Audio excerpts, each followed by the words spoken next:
जिसके कान हों वो सुन ले, जिसकी आंखें हों वो देख ले। हम उन लोगों के लिए विशेष धन्यवाद देना चाहते हैं जो हमें SBI पे, गूगल पे और पेपलिंक के द्वारा हमारी सेवकाई में बोते हैं। डिस्क्रिप्शन बॉक्स में दिए हुए लिंक से आप भी बो सकते हैं। ये है हमारे 3 चैनल्स और टेलीग्राम पर अब आपको इजराइल से जुड़ी हुई न्यूज मिलेगी और ऐसे वीडियोस जो यूट्यूब पर डाले नहीं जा सकते। अपनी आज की गवाही को हम आपके लिए लेकर के आए हैं उत्तर प्रदेश की राजधानी जो तहजीब का नगर कहलाती है, लखनऊ से। इस गवाही में आप जान पाएंगे कि परमेश्वर कैसे पर्दे के पीछे काम करता रहता है। एक इंसान जब अपनी एक लोकेशन चेंज करके दूसरी लोकेशन पर जाता है और नए नए लोगों से मिलता है, तब परमेश्वर भी कुछ कर रहा होता है। ये गवाही है नीतू द्विवेदी की, जो हिंदू ब्राह्मण परिवार से आती हैं। अपने बचपन से ही नीतू एक बहुत ही धार्मिक किस्म की लड़की थी और जितने कर्मकांड होते हैं उन सब में उनकी अटूट आस्था थी। आज नीतू प्रभु यीशु मसीह पर यकीन करने लगी हैं और इसके पीछे एक बड़ी कहानी हुई है। नीतू अपने बचपन से ही एक साध्वी जैसा जीवन जी रही थी, जो सिद्धि प्राप्त करना चाहती थी। लेकिन इस खोज में, इस उथल पुथल में कैसे उनकी मुलाकात यीशु मसीह से होती है, आइए जानते हैं। Praise the Lord. सभी को जय मसीह की। मेरा नाम नीतू द्विवेदी है और मैं हिंदू ब्राह्मण परिवार से आती हूँ। मैं बाराबंकी से हूँ बेसिकली, और लखनऊ में अभी फ़िलहाल 25 साल से रह रही हूँ, क्योंकि मेरे पापा गवर्नमेंट एम्प्लॉई थे तो हम एक गवर्नमेंट क्वार्टर में रहते थे। तो अभी पापा रिटायर्ड हो गए हैं तो अभी हम फ़िलहाल यहीं पर रह रहे हैं। मैं आपको बताना चाहती हूँ कि प्रभु यीशु मसीह ने हमारे जीवन में कैसे काम किया उस टाइम, लेकिन मैं परमेश्वर के बारे में बिल्कुल भी नहीं जानती थी और मेरा जो एटमॉस्फेयर था क्रिश्चियनिटी से और इन सब चीज़ों से बिल्कुल रिलेट ही नहीं करता था। मैं और सारे भाई बहनों से ज़्यादा पूजा पाठ करती थी, क्योंकि मैं ये जानना चाहती थी कोई ईश्वर, कोई भगवान ऐसा है जो आज के भी टाइम में हमसे बातें कर सकता है। ये मेरे थॉट थे, बचपन से ही मेरे थॉट्स थे एक्चुअली। तो उसी को मैं देखते हुए पली बढ़ी और बड़ी हो गई। देन चलते टाइम ऐसा बीतता गया तो एक समय की बात है, ये 2008 की बात है। मैं पापा के साथ ग्रेजुएशन करने के लिए लखनऊ में सेटल हुई और अभी हमारी फैमिली, मम्मी और हमारे भाई बहन बाराबंकी में रहते थे। तो एक दिन क्या हुआ कि पापा हमारे गांव चले गए, जैसे कि हफ्ते में 2 बार जाया करते थे। तो हमारे बगल में एक अंकल और आंटी रहते थे। तो मुझे तो कुछ भी पता नहीं था, तो हम पूजा पाठ करते रहे और करते करते बहुत ज़्यादा धूप बत्तियाँ सुलगाना और ये सारी जैसे हमारे होता है हमारे धर्मों में, मुझे ऐसा लगता था कि मैं बहुत ज़्यादा दीपक जला करके और बहुत ज़्यादा पूजा पाठ करूँगी तो हमारे भगवान खुश हो जाएंगे और हम उनसे ज़्यादा कनेक्ट कर पाएंगे। अंकल और आंटी जो हमारे साथ में रहते थे, हमारे मतलब बगल में रहते थे, तो उन्होंने मुझे संगति में ले जाने के लिए सोचा। तो मैं जब वहाँ पर गई तो वहाँ पर उन्होंने प्रचार करना शुरू कर दिया। वहाँ पर जो फीमेल्स थी, कुछ जेंट्स थे, उन्होंने कहा यीशु ही परमेश्वर है, यीशु ही खुदा, ऐसे करके वो लोग बोल रहे थे। तो जब उन्होंने बोला यीशु ही प्रभु है, तो मैं अपने मन में कह रही हूँ अच्छा, मतलब ये मैं अपनी पर्सनल फीलिंग बता रही हूँ आपको। मैंने कहा अच्छा, अब हमारे देवी देवता मतलब नहीं रह गए, ईश्वर नहीं रह गए, अब आपका ही यीशु प्रभु है, उसने ही दुनिया बनाई है, वो सिंगल। क्योंकि मैं प्रभु यीशु मसीह को ऐसे जानती थी जिस तरह मैंने उनको फ़ोटोज़ में देखा था कि वो सिंगल कपड़ा पहने, ना तो उनके मुकुट लगा है, लाइक जैसा हम सीरियल टीवी में देखा करते थे वैसा इमेजिन करते थे हमेशा। हमने कहा कि अच्छा इनके परमेश्वर ये हैं। तो उन्होंने मुझे बाइबल दी और कहा कि आप ये पढ़ो और देखो, इसमें अब जानो कि परमेश्वर यीशु मसीह ही ईश्वर है, क्रिएटर है, पूरी दुनिया कायनात का मालिक है। तो मैंने घमंड में बोला कि हमारे तो मैंने इस जगह पे, जब उन्होंने कहा क्रिएटर है, तो मैंने इस जगह क्रिएटर अपने आप को वहाँ पर रखा, अपने रिलीजियस की जो हमारी बुक है शिव पुराण करके, वहाँ पर हमने कहा शिव शक्ति का आपने नाम सुना है, उन्होंने ही पूरी दुनिया बनाई है। मैंने ये पॉइंट बोला था वहाँ पर। तो उन्होंने वो एकदम प्यार से, मैं ये चीज़ ज़रूर नोटिस है, मैं एग्रेशन में बोल रही थी, घमंड में, लेकिन वो एकदम प्यार से बोल रहे हैं, क्योंकि मैं बहुत 3-3, 4-4 घंटे पूजा पाठ करने वाली लड़की थी ना। तो मैंने कहा कि अच्छा आप हिंदू हो और आपको अपने भगवान पे भरोसा नहीं। उसी समय आंटी और अंकल को देख के एक अंदर से मुझे, अब मतलब वो शब्द नहीं मैं बोल सकती हूँ कि जो मुझे फील हुआ था, जैसे कि अपने लैंग्वेज में बोलते हैं इसे घिन आना, हम अगर हिंदी लैंग्वेज में बोलेंगे। ये शब्द मैं इसलिए बोल रही हूँ क्योंकि यही शब्द उस समय मेरे अंदर हार्ट में आया था, मेरे माइंड में आया था। मैं चली अपने रूम पे चली आई और उन्होंने पूजा पाठ करना शुरू किया। उसी गुस्से में 1 घंटे और पूजा बढ़ा दी। कि और ज़्यादा मैं थोड़ा सा कनेक्ट होंगी अपने भगवान से, इन्होंने ऐसे कैसे कर दिया, और मैं भी यहाँ से कुछ प्राप्त करके दुनिया को, अपने समाज में। अच्छा, एक चीज़ मैं आपको बताना चाहती हूँ कि जो मैं पूजा पाठ करती थी, जो मेरा मेन उद्देश्य था यही था कि मैं वहाँ से कुछ अचीव करूँ। जैसा कि मैं सुनती थी कि जो बाबा लोग होते हैं टोटका करते हैं, आप समझ सकते होंगे ना, उस चीज़ को मैं गलत नहीं समझती थी, क्योंकि हम ऐसे माहौल में ही, हमारा ऐसा शास्त्रों में लिखा ही हमारे कि आप ये सिद्धि प्राप्त करो, ये सिद्धि। तो मेरा मेन उद्देश्य था सिद्धि प्राप्त करना उतनी कम उम्र में। क्योंकि मैं अगर अपने बारे में बताऊँ, मैं ऐसी लड़की थी, मुझे कोई भी किसी चीज़ में बहला फुसला नहीं सकता था। शुरू से ही मेरा माइंड ऐसा था और आज भी वैसा ही है। मम्मी पापा ये कहा करते थे, तुम इतनी ज़्यादा पूजा पाठ क्यों करती हो? क्योंकि आजकल के समाज में जो लड़के और लड़कियां हैं वो इतना ज़्यादा भक्ति और ये सब नहीं करते हैं जो तुम करती हो। तो मैं मम्मी पापा से कुछ नहीं कह सकते, लेकिन अगल बगल वाले लोग बोलते थे तो मैं उनसे कह देती थी कि मुझे अच्छा लगता है, मुझे ज़्यादा बाहरी माहौल में रहना नहीं पसंद है, मुझे थोड़ा ध्यान करना, मेडिटेशन करना, मंत्र जाप करना, रुद्राक्ष की माला, ये वो जितना सब कुछ है धारण करना, ये सब कुछ किया करती थी, मैं सब कुछ करती थी। और मैं आपको बताऊं, इतनी धूप बत्ती सुलगाती थी कि पूरा कमरा जब तक पूरे धुएं से, यानी हम दिखना ना बंद हो जाएं, और सामने वाले जो फोटो रखे हुए मूर्तियां वो दिखनी ना बंद हो जाए जब तक, तब तक हमको आनंद नहीं आता था। इतना खोए हुए थे, आप समझ सकते हैं मेरी इस बात से कि हम कितने खोए हुए थे। 24 घंटे के मेरे 10 घंटे तो पूजा पाठ में ही जाते थे। अगर हम 2-2 ढाई घंटे निकाल के रखें तो ऐसे निकल था। पढ़ाई लिखाई में भी कम मन लगने लगा था। आप देखिए, पहले जब मैंने कॉलेज में एडमिशन लिया था उस समय मेरी पूजा स्टार्ट हो गई थी, और मेरा पापा कहते थे कॉलेज नहीं गई, तो मैं जस्ट इसीलिए नहीं जाती थी क्योंकि मैं 3 टाइम पूजा करने लगी थी। क्योंकि मैं दोपहर में कॉलेज जाऊंगी तो कहाँ कर पाऊंगी, पूजा के चक्कर में सुबह, दोपहर और शाम और रात 3-3, 4-4। आंटी ने एक बात बोलती थी कि आप जब लाइफ में कभी आगे बढ़ोगे, जाओगे, तो एक शब्द मुझे उनके आज भी याद आते हैं, और मैं कभी ये चीज़ सोचती हूँ कि आंटी मिले तो उनका एक बार धन्यवाद करूँ, क्योंकि मुझे पता चल गया है कि क्या चीज़ है। तो उन्होंने बोला था कि आप, परमेश्वर से मैं प्रार्थना करूँगी कि आपको ज़रूर वो दिखाएं, क्योंकि आप ही प्रभु हैं। तो इस तरह उन्होंने मुझसे बोला था, तो मैंने एकदम हल्के में लिया, एकदम समझ रहे जैसे कैजुअल में हम लोग लेते हैं। उन्होंने कहा चलिए हम देखते हैं बाद में, अभी फ़िलहाल के लिए हम इस मूड में नहीं थे कि हम आपकी बातें सुने। वो मुझे फर्जी की बातें लगती थी। तो हमारा लाइफ ऐसे चलती चली गई।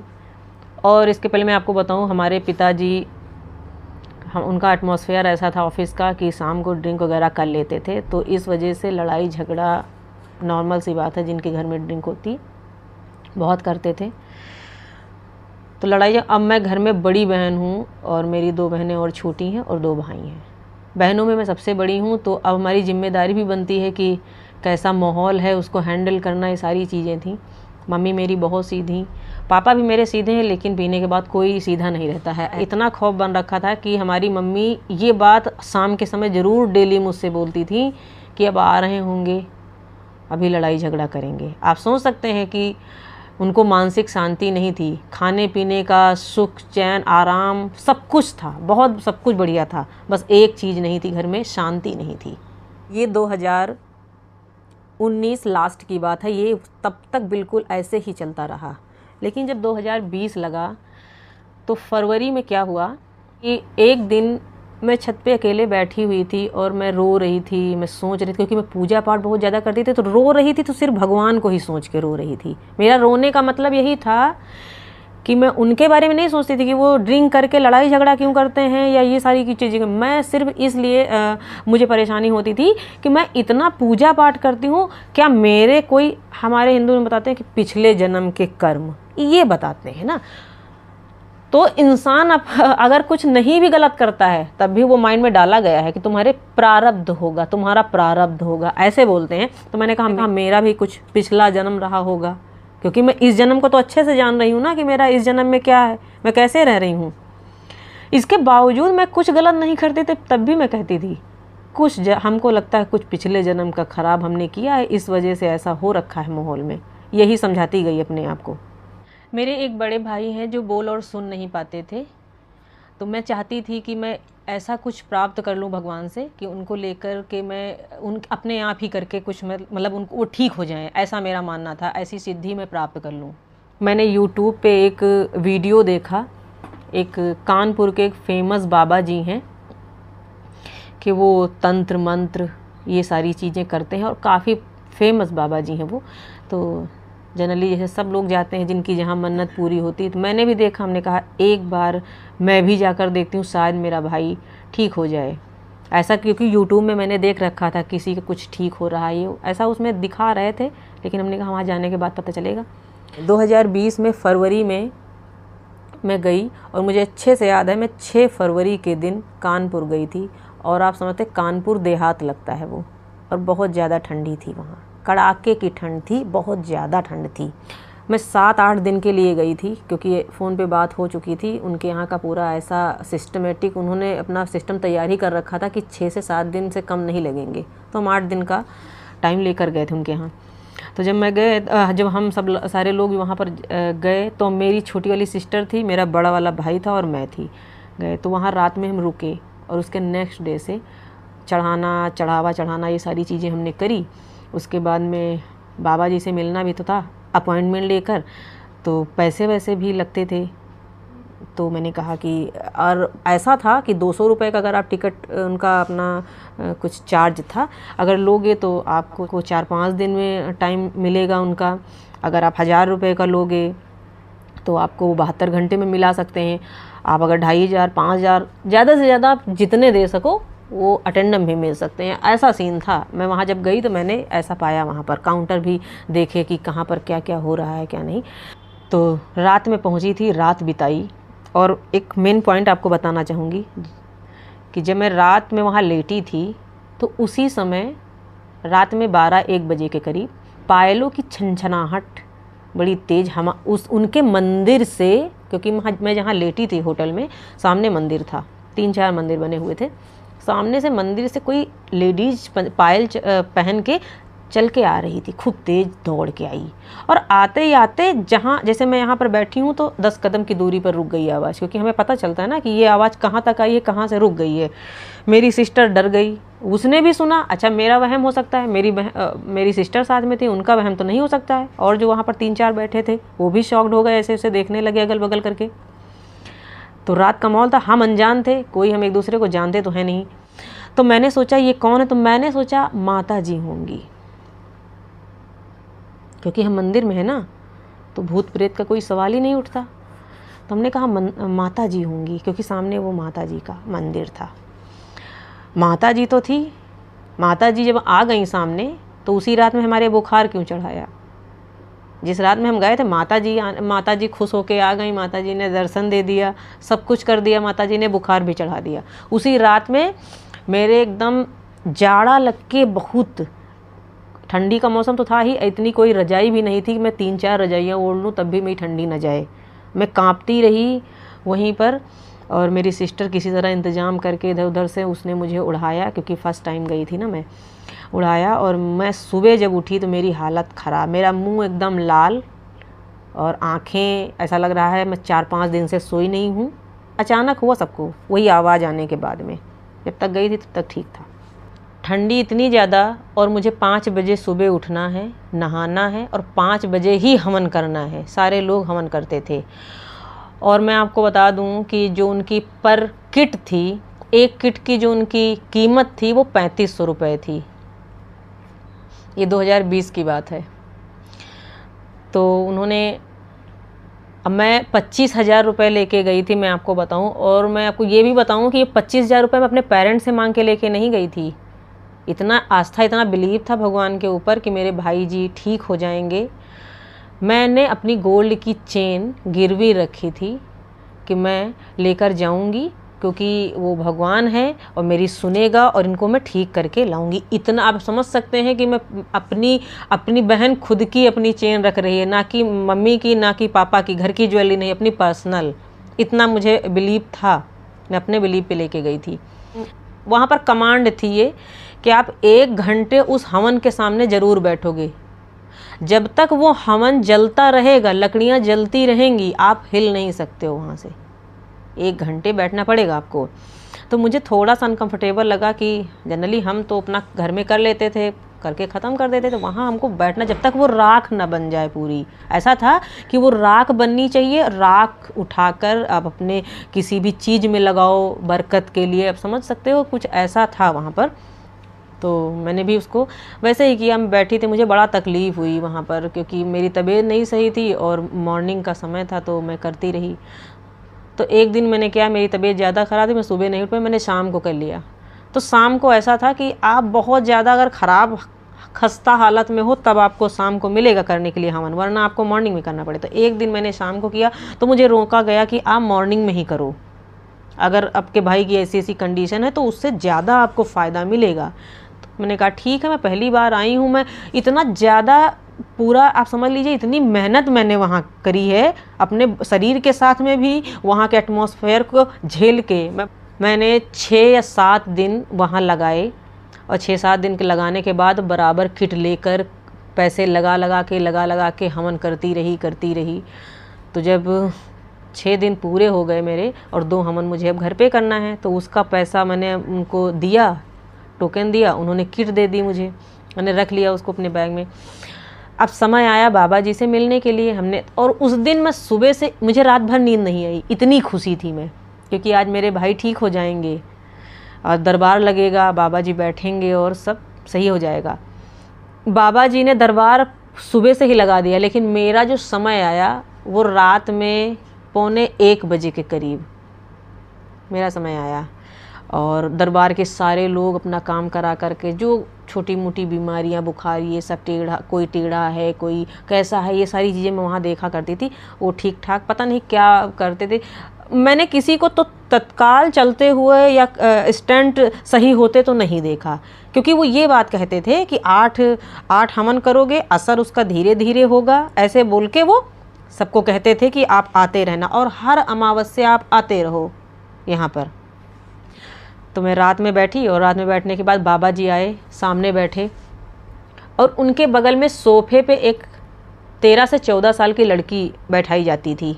तो उसको माता जी के रूप में मतलब देखा जाता था, जैसा वहाँ दरबार का नियम था, मैं वो बता रही हूँ। और बाबा जी तो शिव जी के रूप में बैठते थे, ऐसा था।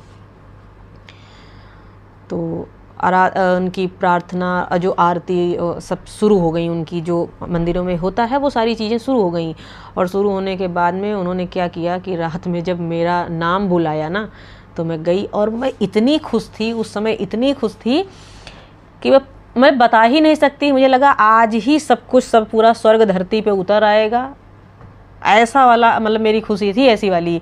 और मैं अपने भाई का मैंने हाथ पकड़ा और हाथ पकड़ने के बाद बाबा के चरणों के सामने गई बैठी। वहाँ पर बाबा जी सोफे पे विराजमान थे। तो उन्होंने मुझसे पूछा कि क्या नाम है आपके भाई का। मैंने कहा सुनील द्विवेदी नाम है। तो उन्होंने कहा कितने साल के हैं। मैंने कहा अभी इनकी 36-37 साल की अप्रॉक्स एज है। तो उनके पास इतनी बड़ी स्टील की बांसुरी कह लो या कुछ भी कह लो, गोल गोल सी थी, लंबी सी छड़ी टाइप की थी। तो उसमें मतलब वो एक सुराग जैसा था, लंबा लंबा ऐसा था।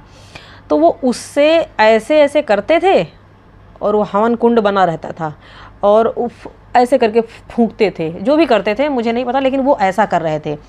तो उसी से आँख बंद करके ऐसे ऐसे करे। उसके बाद में उन्होंने मुझसे बोला टाइम ज़्यादा हो गया है। अब देखिए, मैंने तो पूरा अपना मन बना रखा है, क्योंकि मैं आपके सहारे नहीं आई हूँ। मैं ये चीज़ सोच रही थी, मैं जो मंदिर पीछे है, जो मूर्तियाँ रखी हैं जिन पे मैं बिलीव करती हूँ, जो मेरे भगवान हैं, मैं उनके सहारे आई थी। लेकिन माध्यम तो यही थे। हमने कहा इनके ऊपर सिद्धि है तो यही सब कुछ कर रहे होंगे। तो मैं एकदम ऐसे बैठी शॉक्ड। हमने कहा कुछ ऐसा ना बोल दें ये कि मुझे निराश होकर जाना पड़े। मैं क्या मुँह लेके घर जाऊँगी, क्योंकि जिस विश्वास में मैं वहाँ से चली थी ना, और झूठ बोल के भी आई थी पापा से। मम्मी से कहा था कि ये बोलते हुए आएंगे और ऐसी ऐसी बात है, मम्मी भेजो मुझे ऐसा। तो मैं ये सोच सोच के वहाँ अंदर बहुत परेशान थी कि मैं क्या मुँह लेके जाऊँगी अगर नहीं सही होंगे ये। तो बाबा जी ने जैसे बोला कि उम्र ज़्यादा हो गई, जैसे उन्होंने बोला एज ज़्यादा हो गई है, बस मेरे अंदर तुरंत अंदर से ये बात आई कि हमको लगता नहीं है कि कुछ ये सही कर सकते हैं। लेकिन मैं बैठी रही, मैं किसी तरह हाथ जोड़ के भगवान से विनती प्रार्थना करती रही। पीछे मंदिर में जो मूर्तियाँ थीं उनके सामने एकदम पूरी श्रद्धा से लगी थी, क्योंकि बहुत ज़्यादा आस्था थी, बहुत ज़्यादा आस्था थी मुझे। तो उन्होंने क्या किया, बगल में जो लड़की बैठी थी उससे कान में उन्होंने कुछ धीरे से बोला तो उस लड़की ने, मैंने इतना सुना, उस लड़की ने कहा अब नहीं हो सकता है। तो मैंने सोचा शायद इनका कुछ अपना आपस में हो, शक्ति का कुछ लेना देना, आदान प्रदान जैसे नहीं होता है। हमने कहा क्या पता हो, जो मेरे समझ में आ रहा था वो मैं वही सोच रही थी। उन्होंने मुझसे एक बात बोली, इनकी उम्र ज़्यादा हो गई और ठीक हो जाए, क्योंकि पब्लिक बहुत ज़्यादा थी। तो उन्होंने ये नहीं कहा कि नहीं ठीक होंगे, उन्होंने मुझसे कहा हर अमावस्या इनको लाते रहना और आगे बढ़िए। उन्होंने कुछ भी नहीं पूछा इसके अलावा। उन्होंने कहा चलिए आगे बढ़िए। जैसे उन्होंने कहा चलिए आगे बढ़िए, बस मेरा तो रोना ऊपर ही था। जैसे ही मैंने ये चीज़ सुनी उनके मुँह से, इतने 6 दिन का वेट, इतनी ठंडी में हवन करना, रातों दिन जाग जाग के कीर्तन भजन ये सब कुछ करना, वो एक लास्ट दिन था, वही एक उम्मीद थी मेरे पास। मेरे साथ क्या हुआ कि मेरी आँखों से तुरंत आंसू निकले और इतना भर भर के मैं रोने लगी कि मुझे नहीं लगता कभी मेरे मम्मी पापा ने मुझे डांटा या मारा हो तो इतना शायद मैं कभी अंदर से रोई हूँ। बहुत रोने लगी, बहुत ज़्यादा रोने लगी। तो फिर मैं आगे बढ़ गई और बढ़ने के बाद में जब उन्होंने कहा हर अमावस्या आते रहना, मैंने अपने मन में सोच लिया आऊँगी तो अब नहीं, क्योंकि मेरे यहाँ पर एकदम मेरे हार्ट के पास में जैसे किसी ने कुछ मार दिया हो। हमने कहा आऊँगी तो अब दोबारा नहीं इस दरबार में। अगर आज सही करना होता तो सही कर चुके होते, ये बात क्यों बोलते कि उम्र ज़्यादा। मैंने एक चीज़ समझी उस जगह, उम्र से ऊपर वाले का लेना देना क्या है। ये चीज़ मेरे माइंड में आई कि उम्र से ऊपर वाले का कोई लेना देना नहीं होता है। वो ऊपर वाला तो हर समय सक्षम होता है कुछ भी करने के लिए। ऊपर वाले के पास क्या समय के अनुसार शक्तियाँ घटती जाती हैं। मैं दूसरे दरवाजे से मैं बाहर के चली गई निकल के। 2 दरबार थे उनके। दूसरे दरबार जहाँ मैं लेटी हुई थी वहाँ पर जाते जाते मेरे घुटने, उसी मंदिर की बात बता रही हूँ, जाते जाते दूसरे दरबार मेरे घुटने एकदम जवाब दे गए, ढीले पड़ गए। मेरी ये एज और मेरी घुटने वहाँ जवाब दे गए। क्या हो रहा था मुझे नहीं पता, और मेरी टांगें कांपने लगी और मैं दूसरे दरबार तक नहीं जा पा रही थी वहाँ पर। तो मैंने अपनी सिस्टर से कहा एक काम करो, मैं वहाँ नहीं जा, क्योंकि मैं काँप रही थी। समझ सकते हो, इतना कोई विश्वास में रहा हो, टूट गया हो, उसकी क्या कंडीशन है। मेरी वो कंडीशन थी कि मेरे अंदर का जो विश्वास, मेरा जो श्रद्धा में जो जिनको मैंने मेन अपने जीवन में समझ रखा था ना, वो निकल के बाहर कहीं चला गया, जैसे वो किसी ने कुछ खींच के फेंक दिया हो। मेरे अंदर कुछ बचा नहीं। फिर इस तरह से मैं वहाँ से दरबार से निकल के अपने घर आ गई। और घर आने के बाद में मैं लोगों से अपने घर में किसी से नज़रें नहीं मिला पा रही थी, क्योंकि बहुत ज़्यादा शर्मिंदगी फील हो रही थी, क्योंकि जिस बिलीफ से मैं गई थी वो तो काम हुआ नहीं कुछ, और इस वजह से मेरा मन पूरी तरह से टूट चुका था। फिर एक दिन क्या हुआ कि कोरोना टाइम चल ही रहा था, फिर कोरोना आ गया। और कोरोना में चलते चलते एक समय ऐसा आया कि मैं पूजा पाठ तो करती थी, क्योंकि ये महामारी आ गई थी, तो मैं ये सोचती थी ये सारी चीज़ें आ गई हैं तो मुझे भगवान पे बिलीव था। तो मैं सोचती थी चलो इन्होंने तो मेरा काम नहीं किया, लेकिन मैं सबकी सेफ्टी के पर्पज़ से घर में हवन और ये सारी चीज़ें मतलब करना है तो करती थी, क्योंकि इन्होंने मुझे नहीं अगर ऐसा कुछ दिया तो मैं तो करूँगी, क्योंकि इन्होंने मुझे बनाया है तो मैं कैसे छोड़ सकती हूँ। चलिए ठीक है, मेरे अंदर ही कमी थी, इस वजह से इन्होंने मुझे मतलब ये हेल्प नहीं की। ये मैं सोचती रही और मैं करती रही, लेकिन वो मन नहीं रहा जो पहले था। बस एक फॉर्मेलिटी थी, उसको मैं निभाया करती थी। तो 7-8 महीने बीत गए दरबार के आने के बाद से। 7-8 महीने के बाद में एक दिन क्या हुआ मेरे साथ में कि दिसंबर लास्ट मेरा घर मुझे छोड़ना था, अलग कहीं शिफ्ट करना था मुझे। तो मैंने अलग शिफ्ट किया, और शिफ्ट करने के बाद में एक आंटी थी, वो ठाकुर थी, तो वो एक आश्रम से जुड़ी हुई थी। तो उन्होंने क्या किया कि उनके पास बहुत सारी रिलीजियस बुक थी उनके पास। आपको बता दूं कि नीतू ने एक बार फिर कोशिश की कि वो धार्मिक ग्रंथों में, पुस्तकों में रुचि दिखाना शुरू किया या फिर पढ़ना शुरू किया, तब फिर कुछ होता है इनकी जिंदगी में, और यहाँ से ये अद्भुत घटना शुरू होती है। शुरू से मेरी ऐसी सोच थी कि मेरे पास भी मतलब कि काफ़ी अच्छी अच्छी रिलीजियस बुक हो, मैं पढूं, क्योंकि मेरे घर में तो थी रामायण, शिव पुराण और देवी सूक्तम, रात्रि सूक्तम, ये सारी चीज़ें थी, दुर्गा अर्गला, कीलक, कवच, ये सारी चीज़ें मैं किया करती थी। और मैं आपको बताऊँ ये सब कुछ संस्कृत में, हिंदी तो छोड़ दिए, संस्कृत में मुझे यहाँ कंठस्थ था। मैंने आंटी से परमिशन ली, उनके छत के ऊपर उन्होंने एक छोटा सा आश्रम मंदिर टाइप का छोटा सा बना रखा था, वहाँ उनकी बुक रखी थी। मेरे लिए बहुत अच्छी बात हो गई, मैंने कहा मैं पढ़ूँगी। मैं अंदर गई और मैंने बुक निकाली, श्रीमद् भागवत गीता मैंने निकाल ली वहाँ से। और निकालने के बाद उनसे हमने कहा आंटी ये मुझे आप दे दो और मैं इसको थोड़े दिन में ख़त्म करके मैं आपको वापस कर दूँ। उन्होंने कहा आप पढ़ो। आंटी बहुत मानती थी, तो मैंने पढ़ना शुरू कर दिया। और मैं डेली शाम को छत पे जाऊँ या दोपहर को छत पे जाऊँ तो चारपाई बैठ के पूरी वो रिलीजियस बुक, शिव पुराण, श्रीमद् भागवत गीता ये सब निकाल के पढ़ा करती थी। और हवन कैसे करना है, ये यज्ञ करना है, उसमें सारी चीज़ें बताए गए हैं। कृष्ण जी ने अर्जुन से क्या कहा, अर्जुन जी ने कृष्ण से क्या पूछा, ये सारी चीज़ें हम परमात्मा को कैसे प्राप्त कर सकते हैं। संस्कृत और हिंदी दोनों में वो अनुवाद था, पूरा मैं पढ़ा करती थी। बात अभी मैंने दूसरी बुक स्टार्ट भी नहीं करी थी, सिर्फ वही श्रीमद् भागवत गीता ही लेकर मैं पढ़ ही रही थी। तो एक दिन क्या हुआ कि शाम के दिन मैं छत पे टहल रही थी अपने, ये मिड मार्च की बात है, आप ऐसे समझ लीजिए मिड मार्च की बात है। मैं छत पे टहल रही थी, मैंने कान में ईयरफोन लगा रखा था और मैं अपने फ्रेंड से बात करते करते टहल रही थी। ऐसा भी नहीं था कि मैं कुछ अपने माइंड में सोच रही हूँ, मैं ऐसे ही मतलब टहल रही थी। और मैं टहलते टहलते मैंने क्या देखा, सामने आसमान में एक बुक है, एक सामने बुक मैंने देखी वहाँ पर।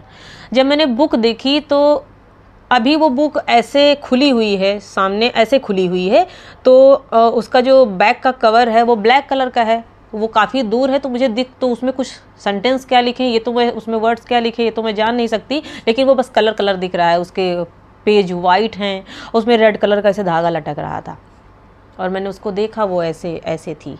तो मैंने जब आंख उठा के उसको देखा तो मैंने ये सोचा कि शायद मैंने इतना ज़्यादा पूजा पाठ कर लिया है, कुछ वहम हो मेरा, कुछ ना कुछ दिखा करता है। लोग कहते हैं पूजा पाठ करते हैं, इतना हवन करते हैं, तो इस वजह से मैंने उसको इग्नोर कर दिया। मैंने उस बुक को इग्नोर कर दिया। इग्नोर करने के बाद में मैंने अपना जस्ट अलग मुंह कर लिया और मैं टहलने लगी। तो जब मैं टहलने लगी तो एक बार मैंने ये चीज़ सोची कि होता नहीं है एक माइंड में कि क्या वो बुक अभी भी वहीं होगी। मेरे माइंड में भी यही चीज़ आई। मैंने अपना फिर से फेस इधर किया तो देखा क्या कि वो बुक अभी भी वहीं वैसी ही पोजीशन में ऐसे ही रखी हुई है। उसमें अभी कोई एक्टिविटी नहीं थी, वो जस्ट ऐसे ही रखी हुई थी। तो मैंने सोचा कि ये अगर हटना होता या मेरा वहम होता तो ये अब तक मतलब ख़त्म हो चुकी होती वहाँ से, लेकिन ये दोबारा भी वहीं पर मौजूद है। ये क्या चीज़ है? मैं अपने आप से पूछ रही ये है क्या चीज़ आखिर। मैंने कहा अच्छा कुछ भी है, आंखें बंद करी। हमने कहा कुछ भी है, मुझे थोड़ा सा आप इसके बारे में बताओ, मुझे दिखाओ। अगर कुछ भी आप दिखा रहे हो, कौन हो आप, मुझे जो भी दिखा रहे हो। हमने किसी का नाम नहीं लिया। तो जस्ट मैंने जब इतना जैसे मैंने बोला कि आप कौन हो, ये क्या बुक है, ये किससे रिलेटेड है, मुझे पता तो चले, क्यों दिख रही है मुझे। वैसे ही वो बुक तुरंत देखी ऐसे थी और ऐसे फोल्ड हो गई और ऐसे फोल्ड में सीधे वो खड़ी हो गई। तो सीधे जब खड़ी हुई तो उस पर एकदम गोल्डन कलर का सामने बड़े से अक्षरों में लिखा था पवित्र Bible. Golden colour, black cover पे गोल्डन कलर दूर से दिखता है, रिफ्लेक्ट होता है। तो जब उसमें लिखा पवित्र बाइबल, तो जैसे मैंने देखा पवित्र बाइबल तो मेरा मुंह एकदम ऐसे खुला रह गया और मैं कुछ नहीं बोल पाई। उस समय मैं कुछ भी ना बोल पाई ना समझ पाई, सिर्फ मेरे हार्ट में ये चीज़ आई। मैंने बोला यीशु मसीह। ये मेरा उस समय मेरे एक्सप्रेशंस ये थे। इनफैक्ट इससे भी ज़्यादा अलग एक्सप्रेशन थे मेरे उस समय के। गई घर नीचे गई और मैं इतनी शॉक्ड थी, मैंने अपने घर पे किसी को नहीं बताया। जनरली मेरे साथ जो भी दर्शन या हम अपने देवी देवता कुछ देखते थे तो मैं अपने घर पे बताती थी। वो दर्शन मैंने अपने घर में किसी को नहीं बताया क्योंकि वो बिल्कुल डिफरेंट दर्शन था। क्योंकि इतना लड़ाई झगड़ा सब कुछ माहौल था। अगर ये चीज़ बता देती आप समझ सकते होंगे कि घर का क्या माहौल और हो सकता था, कि अभी क्या चल रहा है और अब तुम क्या लेकर आ गई हो। मैं शांत रही और मैंने किसी से कोई जिक्र नहीं किया। मेरे मन में आया कि मुझे बाइबल पढ़नी चाहिए। इतना ज़्यादा अंदर से मुझे किसी ने, जैसे कोई इनकरेज कर रहा है किसी चीज़ के लिए, बहुत ज़्यादा कोई बोल रहा है कि मंगाओ, जबकि मेरे पास ऑलरेडी बहुत सारी बुक थी। उसी के लिए इतना ज़्यादा क्यों मेरे अंदर से ऐसा हो रहा था कि मुझे कोई कह रहा है कि मंगाओ मंगाओ। तो मैंने जस्ट फ्लिपकार्ट पे सर्च किया, मैंने उसको तुरंत ऑर्डर किया और जब वो आई, अब मैं वेट भी नहीं कर पा रही। जो ये अमेज़ॉन और फ्लिपकार्ट जैसी बड़ी बड़ी कंपनियां हैं, हम 4 से 5 दिन में कम से कम लग जाते हैं। आपको पता होगा, आप ऑर्डर करते हैं अगर किसी भी चीज़ को, वो विदिन 24 आवर्स के बाद हमारे घर पे थी। और वो बाइबल ली हाथ में, उसको उलट पलट के इधर उधर देखने लगी। और मैं आपको बताऊं, लिटरली उसमें कुछ भी समझ में नहीं आया मुझे, एक भी शब्द समझ में नहीं आया, बस खाली इतनी खुशी थी मुझे। और उसको मैंने फोल्ड करा और जिस रैपर में आई थी, मैंने उस रैपर में उसको फोल्ड करके अपने कबर्ड में डाल दिया। और मेरे पापा मम्मी, हम सब लोग फैमिली में एक साथ बैठे हुए थे। तो मैंने आपको बताया था कि पापा हमारे थोड़ा ड्रिंक करते थे, तो मम्मी से वो मॉर्निंग में 10-11 बजे के करीब वो बहस करने लगे, लड़ाई झगड़ा होता गया। तो मैंने फिर उसमें बोल दिया पहले की तरह कि वो बोल रहे थे। तो इस तरह बहस बढ़ती गई और मेरे पिताजी ने मुझे कुछ ऐसी बात वहाँ पर बोल दी कि जो एक पिता होने के नाते उन्हें नहीं बोलना चाहिए था। तो ये चीज़ मेरे एकदम सीधे दिल में लग गई और मैं बहुत ज़्यादा हर्ट हो गई और मैं रोने लगी। और पूरा दिन मैंने उनसे न बातचीत नहीं की और अपने कमरे में लेटी रही। और छत पे 8-9 बजे के करीब मैं गई और जाकर वहाँ रोते हुए आसमान की तरफ देख के रोने लगी। और मैंने भगवान को याद करना शुरू कर दिया, क्योंकि मैं इतना ज़्यादा टूट पहले ही चुकी थी सारे लोगों से। अब पिताजी ने मेरे बात बोल दी है पूरी तरह, अब मेरा कोई नहीं रह गया। वहाँ से मेरा विश्वास पहले ही खो गया था ना। और अब मेरे पिताजी, उन्होंने भी ऐसा मुझसे बोल के ऐसे कर दिया। तो मैं रोती रही। अब रोते रोते कम से कम 15 से 20 मिनट, आधे घंटे जब हो गए ऑलमोस्ट, तो अचानक से मेरे माइंड में वो बाइबल याद आई जो मैंने 8-10 दिन पहले देखी थी। और जब मेरे माइंड में बाइबल आई तो मैंने एक चीज़ अपने मन में सोची, क्या यीशु मसीह से मैं बात करूं? क्या वो ही भगवान हो सकता है? वो भी ईश्वर है क्या? मैं अपने मन में बोल रही हूँ कि जैसे मुझसे कोई कह रहा है कि अब मुझसे बोलो। अभी तक मैं रो तो रही थी लेकिन उनके बारे में नहीं सोच रही थी। अचानक किसी ने मुझसे कहा बाइबल के बारे में याद दिला के कि इनसे बोलो। तो मैंने कहना शुरू किया, ऊपर मुंह करा और एकदम बच्चे की तरह इतना रोई हूँ मैं उस दिन, इतना रोई हूँ कि हमें नहीं लगता है कोई रिलेटिव मर जाता है अगर किसी का हमारा, तो शायद मैं इतनी अपनी प्राण आत्मा निकाल के रोना जिसको कहते हैं, मैं बहुत रोई सचमुच। अचानक से मेरे मुंह से निकला कि यदि आप ही दुनिया के मालिक हैं, यही मेरे शब्द थे, यदि आपने ही इस पूरी संसार को आपने बनाया है, तो आप मुझे अपने आप को दिखाइए, मुझे दर्शन दीजिए। और एक चीज़ मैंने उसमें और बोल दी कि मुझे आज के आज ही दर्शन दीजिए। ये पॉइंट आप नोट करिएगा, आज के आज ही मुझे दर्शन चाहिए आपका। ये क्योंकि मेरे पिताजी ने मुझे बहुत हर्ट कर दिया है। मैं उनसे बोल रही हूँ, मेरे पिताजी ने मुझे बहुत हर्ट कर दिया है। अगर इस दुनिया के आप मालिक हो तो आप पिता भी हो, क्योंकि हमारा जो क्रिएटर होता है, हमारा जो परमेश्वर जिसे दुनिया बनाई है, जिसने रचना करी है, तो उसने हमारी भी रचना करी है ना, हमको भी सृष्टि में बनाया है ना, तो वो हमारा भी क्रिएटर हुआ। तो हमारा जो क्रिएटर होता है हमारा पिता ही होता है। और मुझे अच्छे से याद है, वो वेडनेसडे का दिन था और जब मैं रात में लेटी तो मेरी आंखें करेक्ट 4 बजे सुबह खुली, करेक्ट 4 बजे। देखिए, मैं बोल के लेट गई, मुझे कुछ भी नहीं पता ऐसा कुछ हो सकता है, लेकिन मेरी आंखें खुली 4 बजे। और मेरी आंखें ऐसे खुली कि मेरी जो वॉल पे जो वॉच लगी थी, मैंने उसको ऐसे देखा जैसे किसी ने मेरे सिर को ऐसे घुमा के ऐसे दिखाया, और जस्ट फिर मुझे नींद आ गई। कि मैंने क्या देखा उस दर्शन में, उस सपने में मैंने क्या देखा कि एक बहुत बड़ी कलीसिया लगी हुई है। अब तो मैं उसको कलीसिया के नाम से जानती हूँ, उस समय नहीं जानती। तो मैंने कहा एक हॉल है, बहुत बड़ा हॉल है, बहुत सारे लोग बैठे हुए हैं वहाँ पर, सामने मंच है, बहुत सारे लोग बैठे हैं। एक बीच में एक लकड़ी का समझिए स्कूलों में हम बैठते थे वैसा एक सीट रखी हुई है। उस सीट पे एक आदमी बैठा हुआ है और काफ़ी दूरी पे बैठा हुआ है वो आदमी। लेकिन वो आदमी तो है, क्योंकि मैंने कभी देखा तो था नहीं प्रभु यीशु मसीह को। एक आदमी तो बैठा हुआ है, एकदम मनुष्य जैसा है, वो एकदम इंसानी शरीर है, ऐसा मैं देख रही हूँ। लेकिन इंसानी शरीर होने के बावजूद मैं दर्शन में क्या देख रही हूँ, ये बहुत ज़्यादा पवित्र है।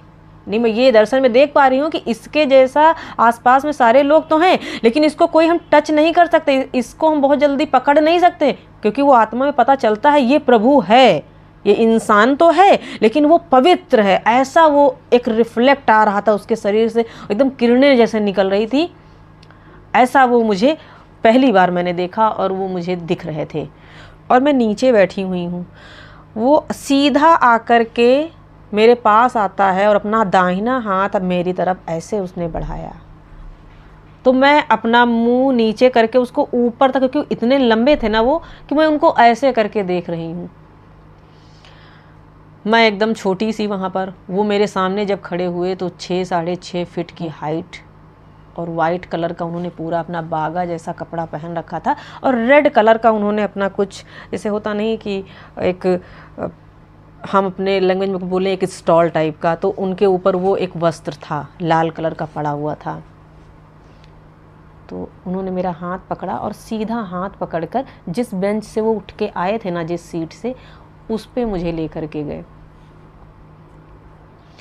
और मैं आपको एक चीज़ बताना चाहती हूँ कि जब मैं रोकर परमेश्वर को बुला रही थी, तो मैंने 3 चीज़ें बोली थी परमेश्वर से कि यदि तू वाकई में दुनिया का परमेश्वर है, क्रिएटर है, तो मुझे आज दर्शन दे, और मुझे पिता के जैसे आकर मुझे गोदी में उठाओ, मुझे हक करो, क्योंकि जैसे पिता अपने बच्चों को उठाता है गोदी में। क्योंकि जो उस समय मैं फील कर रही थी, मैं बहुत रो रही थी, और मैंने उसको, परमेश्वर को, पिता के जैसे बुलाया। हमने कहा मुझे गोदी लीजिए, और ऐसे करके आत्मा में तुरंत जान गई, और मैंने तुरंत बोला कि प्रभु यीशु मसीह, यही है प्रभु यीशु मसीह। पहली बार उनको देखा था ना, हमने कहा यही है प्रभु यीशु मसीह। ये कैसे दिखते हैं, क्योंकि हमने जो अपना देख रखा था वही जानते थे, लेकिन वो अलग थे, वो एकदम अलग अलग पवित्रताई, अलग ही उनका पूरा जो ऑरा होता है, एटमॉस्फेयर उस जगह का, जिसको उनके शरीर से पूरी जो कहते हैं किरणें निकल रही थी। ऐसा परमेश्वर मैंने पहली बार देखा, इतना पवित्र था। हाथ पकड़ते मुझे डर लग रहा था, लेकिन मैंने तो हाथ नहीं पकड़ा ना, उसने हाथ बढ़ाया था पकड़ने के लिए। मुझे लेकर गए वो बेंच पे, और मेरे कहे के अनुसार मैंने कहा था मुझे अपनी गोदी में लीजिए। जैसा जैसे मैंने कहा वैसा वैसा वो कैसे कर सकता है।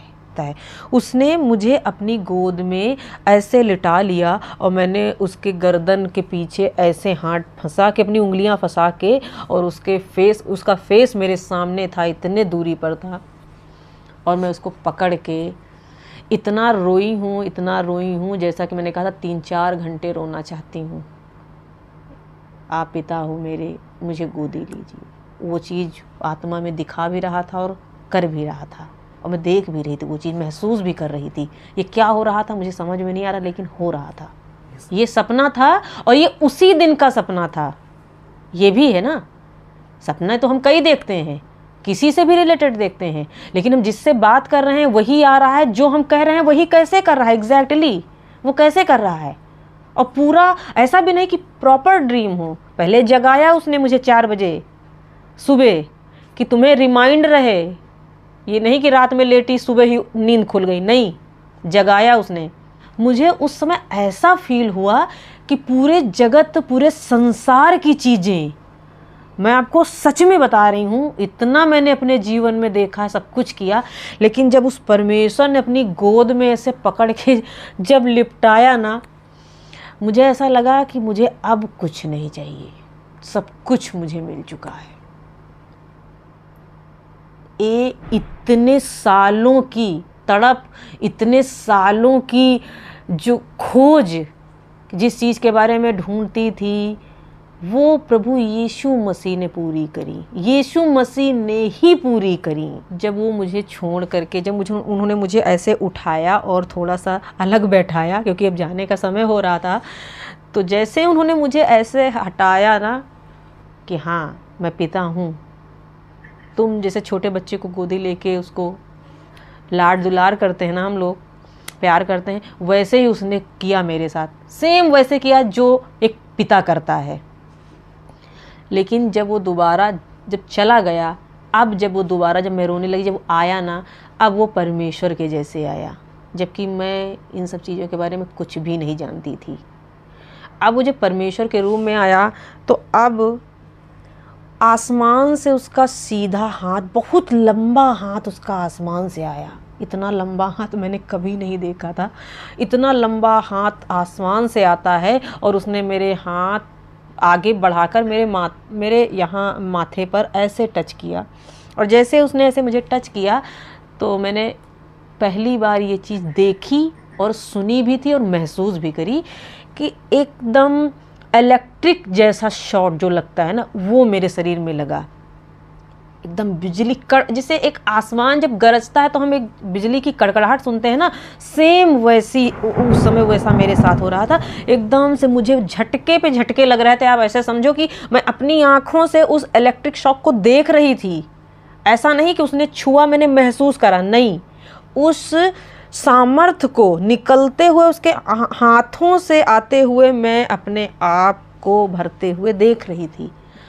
मैं उसी समय तुरंत फर्श पे उस जगह पर गिर गई और गिरने के बाद में मेरे घुटने और मेरा सिर एक में जुड़ गया। एकदम इतनी तगड़ी सामर्थ्य थी वो कि मैं अपने शरीर को खोल नहीं पा रही। एकदम सिकुड़ जाना जिसको कहते हैं, उसी से भर के एकदम सिकुड़ गई मैं उसमें। फिर परमेश्वर ने मुझे बहुत ब्लेस किया, बहुत से दान वरदान दिए। जब परमेश्वर मुझे दान वरदान से भर रहे थे, सामर्थ्य से भर रहे थे, पवित्र आत्मा से भर रहे थे, मुझे दान वरदान से भर दिया। पवित्र आत्मा मुझे सोते सोते मिला। ये जब मिला मुझे, तब मैं बाइबल के बारे में कुछ भी नहीं जानती थी, लेकिन जब परमेश्वर ने मुझे भर दिया और जब मैं बाइबल पढ़ना मैंने स्टार्ट किया उसके दूसरे दिन से, तब मैंने क्या देखा कि वो सारी चीज़ें जो मैं 15-20 साल से जहाँ ढूंढ रही थी, मुझे सिद्धियाँ चाहिए थी, ये सारी चीज़ें वो मुझे वहाँ दिख रही थी। और लेकिन वो जो दिख रही थी सिद्धियाँ, वो अलग है, दान वरदान परमेश्वर, लेकिन जो जहाँ पर हम लोग करते थे वो कुछ और है। क्योंकि सत्य मार्ग और जीवन तो इधर है। अब जब सत्य मार्ग और जीवन यहाँ है तो सिद्धियाँ और दान वरदान यहाँ पर कैसे हो सकते हैं? ये क्रिएटर है, और जब ये देगा तो किस तरह का देगा। और हम जहाँ पर थे, आप समझ सकते हैं कि हम क्या करते थे। तो सिद्धियाँ भी 2 प्रकार की होती हैं जो हम करना चाहते थे। मैं अपनी बात करूँगी, जो मैं करना चाहती थी वो मैं गलत सिद्धियाँ करना चाहती थी। क्योंकि अब जब मैंने बाइबल जान ली है तब मुझे हकीकत पता चल गई है। अच्छा हुआ मैंने वो सिद्धियाँ नहीं करी, लेकिन परमेश्वर का अनुग्रह हुआ। परमेश्वर ने मेरे जीवन में बहुतायत से काम किया और उसके बाद में मैंने अपना जीवन परमेश्वर को दे दिया। उसके बाद से मैं कभी पलट के पीछे की लाइफ में नहीं गई, क्योंकि वहाँ सब कुछ मुझे खाक जैसा दिखा। आज डेली मैं परमेश्वर के वचन में बढ़ती जा रही हूँ। परमेश्वर के द्वारा अनुग्रह से दिन ब दिन परमेश्वर बात करता जा रहा है। सब चीज़ें हो रही हैं जो कभी मैं सोचा करती थी, और मुझे पता चला यही पवित्र शास्त्र है जो पवित्र आत्मा की प्रेरणा से लिखा गया है। ये पवित्र आत्मा की प्रेरणा से लिखा गया ये पुस्तक, ये कोई नॉर्मल बुक नहीं है। हम जनरली ऐसा सोचा करते हैं कि जैसे हमारे रिलीजियस में बुक होती हैं, जो सारी चीज़ें होती हैं, ज्ञान की बातें होती हैं, हम यही तो सोचते हैं। वही है, मैं भी, क्योंकि मैं बहुत ज़्यादा इंटेलिजेंट बनती थी अपने में कि यही उसमें भी होगा। लेकिन जब परमेश्वर ने दिखाया कि नहीं, परमेश्वर डेली बात करता है, परमेश्वर वहाँ है, वही परमेश्वर है, वचन ही प्रभु यीशु मसीह है। कि जब जो 2000 साल पहले वो आया था वो वचन ही था, वो प्रभु यीशु मसीह ही था। और अब मैं प्रभु में, मेरी शादी हो गई है, जो मेरे हस्बैंड हैं वो भी परमेश्वर में बिलीव करने वाले हैं, प्रभु यीशु मसीह में। और आज मैं अपना जीवन खुशहाली से जीती हूँ, परमेश्वर के भय में जीती हूँ, और मुझे बहुत अच्छा लगता है।